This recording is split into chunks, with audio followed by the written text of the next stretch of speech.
was walking towards the dining room of our Chabad Community Center. There are usually 30, 40 people at this hour. But this week was different, because this week we became that family for so many. As I approached the dining hall, the sound of some 400 plus children and their mothers filled my ears. It was the sound of Shabbat, of our precious brothers and sisters who have left everything back in war-torn Ukraine. As I entered the room, a young 9-year-old Yaroslav came over to me and said, "Rabbi, et the Beneras, Dolga, is it the first time in a long time that I am happy?" Yaroslav is one of the 120 children of the orphanage Mishpacha in Odessa who have just been saved from Ukraine.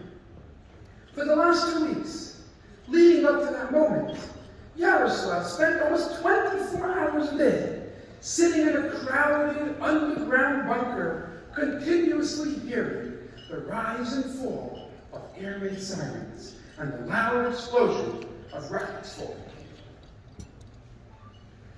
We can now thankfully say that along with hundreds of other children, the youngest of whom is 6 weeks old, baby Tuvia, Yaroslav and his friends are now safe and sound in Berlin, being cared for, loved, and embraced. My dear friends, let us pause for a moment and reflect upon this incredible irony.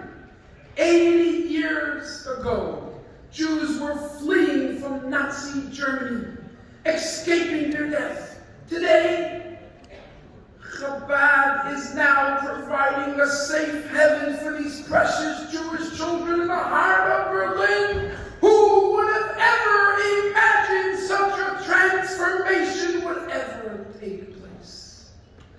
The answer is, this is the spirit of the Jewish people. Yes, we have suffered time and time again, but we have always prevailed. We have always formed and transformed darkness into light. Shortly after the children arrived, my dear friend, the President of Germany, Frank-Walter Steinmeier, called me. I was actually in New York. He said I would like to visit the children. He sat with them for 2 hours, observing and listening emotionally to their stories as they shared their experiences and sang Am Yisrael Chaim. As he walked out, he said to me, "Das hab ich nicht erwartet." I didn't expect this. I said, "Mr. President, what do you mean? What didn't you expect?" He said, "I thought I would see sad faces crying bitterly, or crushed people broken to the core. Instead, I saw an incredible positive spirit, resilience, strength, and confidence. This, my friend, is the spirit which the Rebbe taught us, the love that the Rebbe showed us how to love. This is what President Steinmeier saw that day, and what we are witnesses to every day. Think about it. How is it possible that my dear colleagues, Chabad rabbis in Ukraine, literally turn around and go back into the lion's den? Whoever asked this question truly does not understand the Rebbe's vision to the world, does not understand the essence of the Jewish people. The Rebbe taught us that we live by the spirit of our soul and not by the might of the weapon.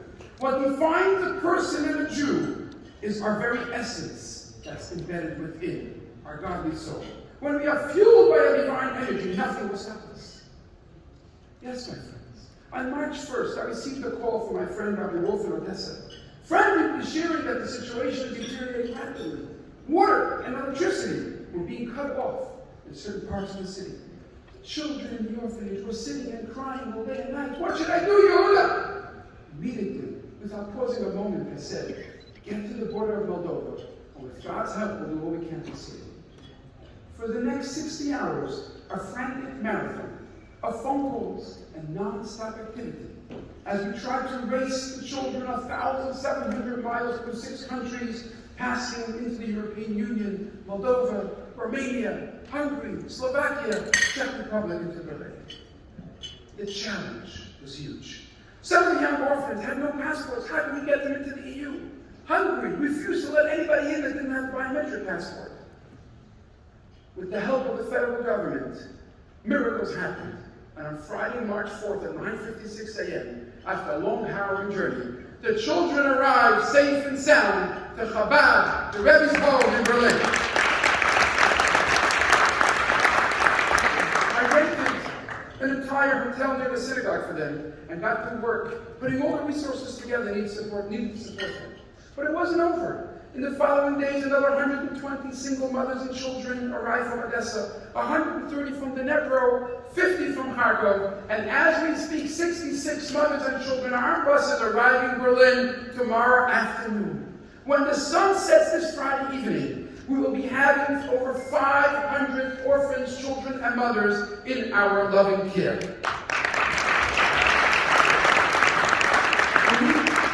We need to understand these people have lost everything, but not their spirits. In the past few weeks, many people have asked, how are we doing this? How are we carrying the huge burden? The answer is, I don't know. But what I do know is that this is the call of the hour.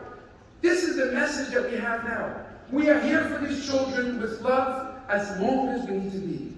We have been blessed with an outpouring of love from people across the ocean.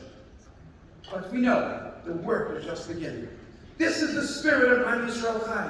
We will endure. We will overcome. We will be successful. But we will do it together. And I would like to conclude my short remarks with a story that Rabbi Shem Tov and I in our weekly learning sessions have discussed a number of times. It was the winter of December 2018.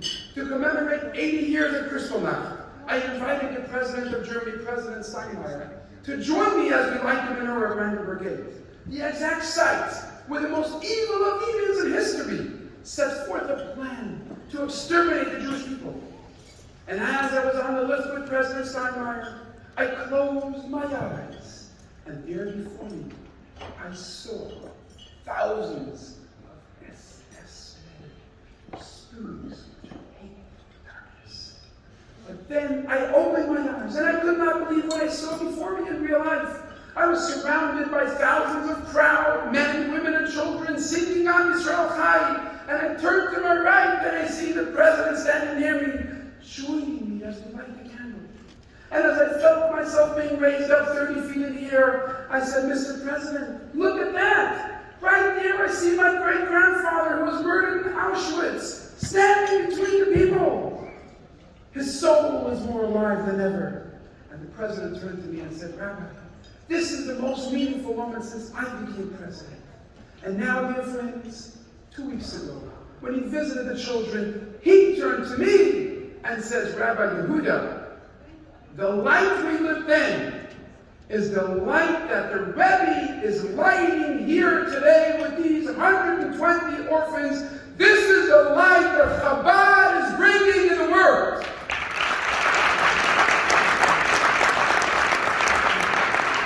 This is our task, fellow brothers and sisters. Let us spread light. Let us share the love to those that need it. Let us continue to follow the Rebbe's call of spreading love, warmth, and care for all of our brethren and all of humanity.